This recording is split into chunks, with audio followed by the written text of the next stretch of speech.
स्वागत है दोस्तों आपका फिर से एक बार अवेनस बाबा चैनल में, जहां हम स्टॉक को अनलॉक करने की कोशिश करते हैं। उसी कड़ी में जो आज हमारे पास स्टॉक है उसका नाम है Jaiprakash power venture limited, JP power. So काम क्या करता है? इलेक्ट्रिसिटी प्रोड्यूस करने का काम करता है। मोस्ट ऑफ जो इसका बिजनेस है वो कोयले को जला के उससे इलेक्ट्रिसिटी पैदा करने का है। ठीक है। सो एक बार हम इसका पूरा डाटा चेक करेंगे, क्योंकि पिछले कुछ टाइम से मैं इसको देख रहा था कि इसमें 4% के अपर सर्किट लग रहे थे और आज सडनली 16% का अपर सर्किट देखने को मिला है। ठीक है। अब यहाँ हम देखते हैं अगर कि ये स्मॉल कम कंपनी है, यानी रिस्क और टिकर टिप अगेन इसको हाई रिस्क कैटेगरी में रखता है। पूरा हम चेक करेंगे क्या सिनेरियो है, सो दैट कि ये हमको इन्वेस्ट करने के लिए अट्रैक्टिव है या नहीं। सेक्टर की पी देखें तो 25 है, वहीं स्टॉक की पी इसकी जेपी पावर की 15.23 है, जो कि हमारी सेक्टर की पी से कम है। तो यहाँ पे हम एक बाइंग अपॉर्चुनिटी कह सकते हैं, बट ओवरऑल सिनेरियो चेक करने के बाद ही तो पता चलेगा। सेक्टर की डिविडेंड यील्ड 1.53 है, वहीं स्टॉक की यील्ड बिल्कुल कुछ नहीं है। हम यहाँ पे इसका फाइनेंशियल चेक करते हैं, वहाँ पे हमको एक अच्छा डाटा मिलेगा। यहाँ पे आप क्लियर कट देख सकते हो कि सेल भी डिक्रीज़ हो रही है। और वहीं पे अगर हम बात करें प्रॉफिट की, तो ये रेड डॉट आपको दिख रहा है कि 2020 तक कंपनी में प्रॉफिट नाम की कुछ ऐसी बात थी नहीं। 2021 में यहाँ पे प्रॉफिट देखने को मिला है, और यही कारण है कि स्टॉक ऊपर ऊपर जा रहा है, क्योंकि उम्मीदों पे है कि ये एक अच्छा घोड़ा साबित हो सकता है। बट हम उम्मीदों पे क्यों जिए, हम अपना नंबर देखेंगे, नंबर क्या कह रहे हैं, ताकि लॉन्ग टर्म में वो हमारा नुकसान ना करें। सो यहाँ पे क्लियर कट 2012 से अगर 2021 की बात करें तो यहाँ पे हमारे पास 1700 के आसपास था, और ये आज यहाँ 3500 के आसपास है। तो यहाँ पे एक अच्छी उछाल हमको देखने को मिलेगी अगर हम ओवरऑल सिनेरियो देखें। एक बार हम ध्यान से देख लेते हैं अंदर, जैसे 2012 में 1700 था, देन 2500, देन 29, 42, 42, 47, 52, 4, 34 और 35। सो यहाँ पे अगर देखें 2018 से ये थोड़ा कम हुआ है, 19 से फिर ये कम हुआ है, और 2021 में एक अच्छा बड़ा हमको देखने को मिला है। ये रीडिंग सारी करोड़ में है, मैं ऑलरेडी आपको बता दूं। एबिलिटा की बात करें तो एबिलिटा भी धीरे धीरे इंक्रीज़ हुआ है, बट यहाँ पे अगेन अगर देखो 2019 में 2018 के मुकाबले कम हुआ है, 2017 के मुकाबले अगेन कम, 2016 के मुकाबले अगेन कम। सो दे पीछे से कम होता चला रहा है एबिलिटा हमारा। और 2020 में तो ये -186 करोड़ का था। यहाँ से एक अच्छी जंप 2021 में देखने को मिली है 1450 की, जो कि एक अच्छा पॉइंट हो सकता है अट्रैक्ट करने के लिए नए बंदे को।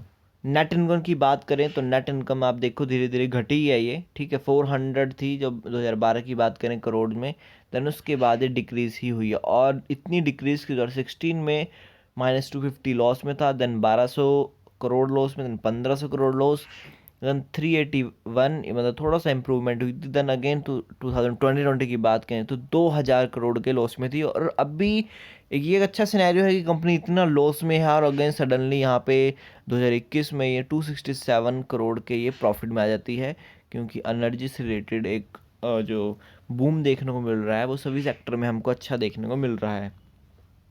अर्निंग पर शेयर की बात करें तो ये धीरे धीरे घटी है। 2020 में तो ये -37 थी, अब यहाँ से 0.39 हो चुकी है, पॉजिटिव मूव में आ चुकी है। हम इसके और भी डाटा चेक करेंगे, ताकि जितना डाटा हमारे पास पड़ा होगा डिसीजन लेने में हमको ईजीनेस होगी। टोटल एसेट की बात करें, टोटल एसेट यहाँ पे धीरे धीरे बढ़े ही हैं। और अगर बात करें 2000 हमारे लेटेस्ट में, तो यहाँ पे एक हमको शार्प फॉल देखने को मिल रहा है। आप देख सकते हो शार्प फॉल 37, देन अगेन बिल्कुल हाफ ही हो चुका है। ठीक है, एक तरीके से कह सकते हैं हाफ हो सकता है, जो कि एक माइनस पॉइंट यहाँ पे है कि एसेट कंपनी के बिल्कुल हाफ हो चुके हैं। तो वैसे ही कंपनी में प्रॉफिट नहीं हो रहा है इतना, और उसके बाद भी एसेट भी धीरे धीरे डिक्रीज़ हो रहे हैं, तो ये एक गुड न्यूज़ नहीं है। वहीं अगर टोटल लाइबिलिटीज़ की बात करें तो वो भी धीरे धीरे डिक्रीज़ हुई हैं। ठीक है, यानी कि कंपनी के ऊपर जो पैसा है, देन उसको खर्च करने का, उसके ऊपर कितना खर्च कर रही है वो, तो खर्चा भी कंपनी का धीरे धीरे कम हुआ है इसके मुकाबले। अगर टोटल एसेट की बात करें 16,000 और 6,000, तो ऑलमोस्ट 10 गुना इसके पास एसेट पड़ा है अकॉर्डिंग टू द लायबिलिटीज़। यहाँ पे एक बहुत पॉजिटिव न्यूज़ है। फ्री कैश फ्लो देख लेते हैं, कुछ अगर कंपनी में दिक्कत हुई तो संभालने के लिए क्या होगा। तो फ्री कैश फ्लो की बात करें तो यहाँ पे तो बहुत तगड़ा हम कह सकते हैं लॉस, बट धीरे कंपनी ने इंक्रीज़ किया है। 2020 में 961 करोड़ का था ये, और अभी ये फिर अगेन डिक्रीज़ हुआ है। So free cash flow decrease हो रहा है। देन अगर बात करें कि स्मॉल कम कंपनी है तो उसके हिसाब से एक डिसेंट नंबर भी है ये 761 करोड़ का, बट ऑल द सिनेरियो अगर हम माइंड में लेके चलें तो ये पीछे से कम होता हुआ आ रहा है। एक बार हम देख लेते हैं इसकी शेयर होल्डिंग पैटर्न क्या है, किन लोगों ने किस तरीके से इस्तेमाल कर रखा है इसका, वहाँ से हमको थोड़ा और कॉन्फिडेंस मिलेगा, यस और no.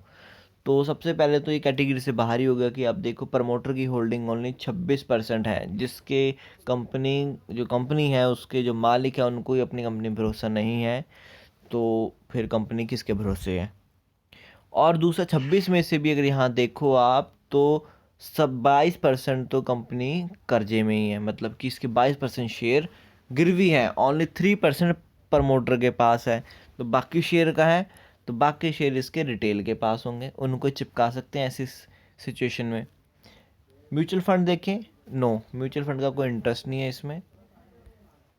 Again negative news. Other domestic, so यहाँ भी अगर कुछ बड़े प्लेयर की बात करें डोमेस्टिक में तो वो भी अपनी होल्डिंग धीरे धीरे डिक्रीज़ कर रहे हैं।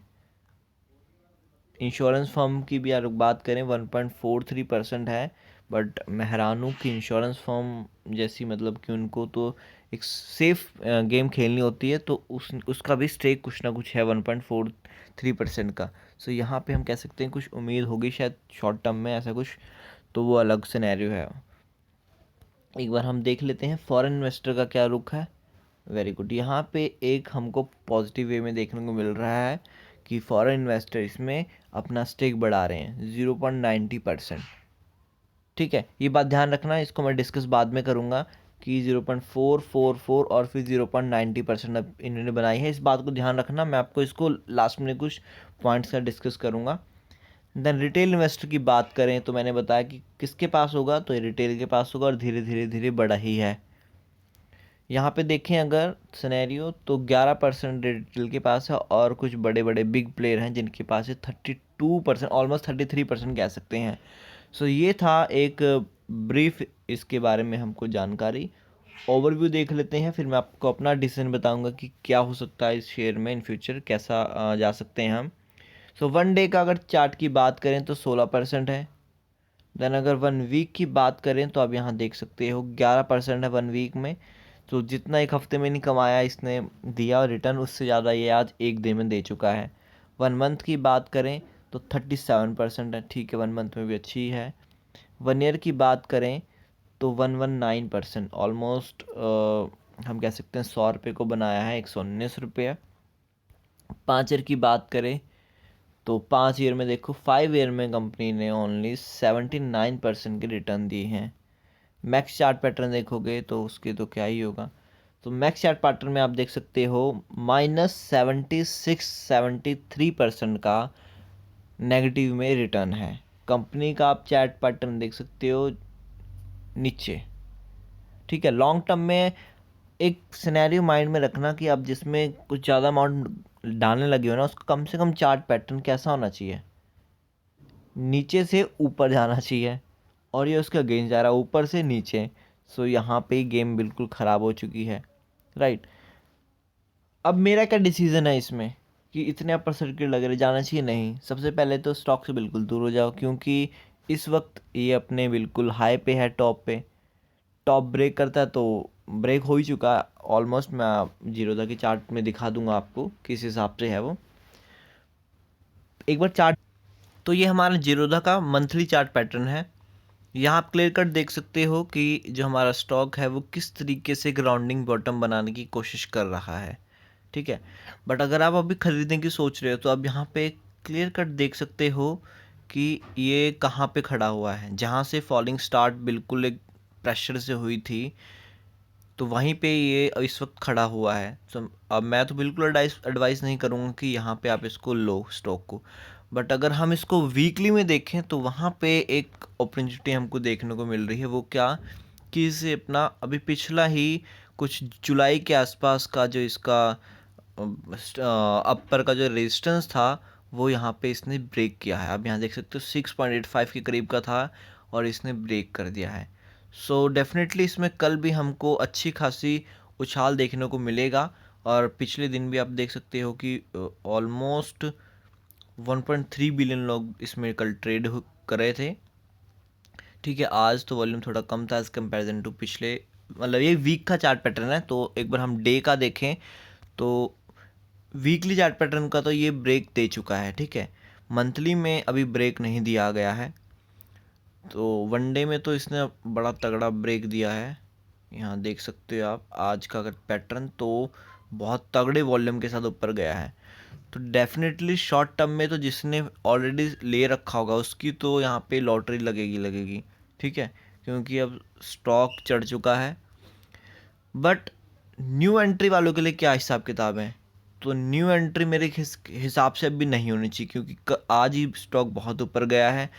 तो हो सकता है कल भी ऊपर जाए या फिर परसों तक ये एक बार रीटेस्ट करने नीचे ज़रूर आए, तो वहाँ पे आप अपॉर्चुनिटी देख सकते हो।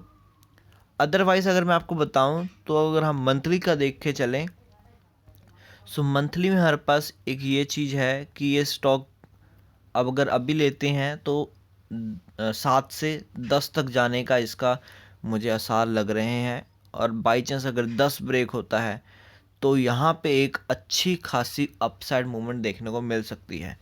बट इसका 10 ब्रेक होना बहुत ज़रूरी है। अभी यहाँ रेजिस्टेंस जो मंथली का दिख रहा है वो 10 का है मेजर, अगर बात करूँ। ठीक है, 9 से 10 के बीच का इसका मेजर रेजिस्टेंस देखने को मिल रहा है। तो अब मैं कंक्लूड कर रहा हूँ पूरी वीडियो का सार।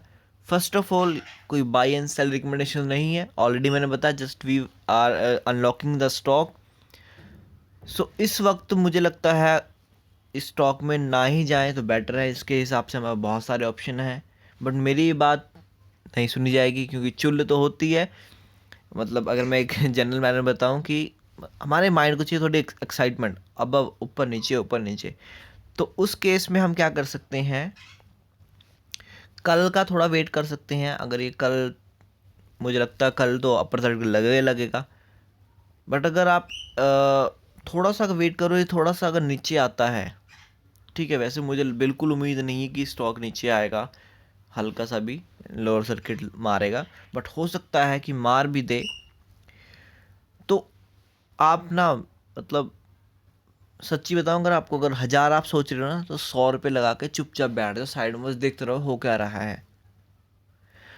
जो बंदा अगर होप लेके चलता है ना स्टॉक मार्केट में, आज ये 10 पे है, कल ये 100 पे हो जाएगा, ओहो बल्ले हो जाएगी मेरी तो यार, छोटा खरीद के बड़ा।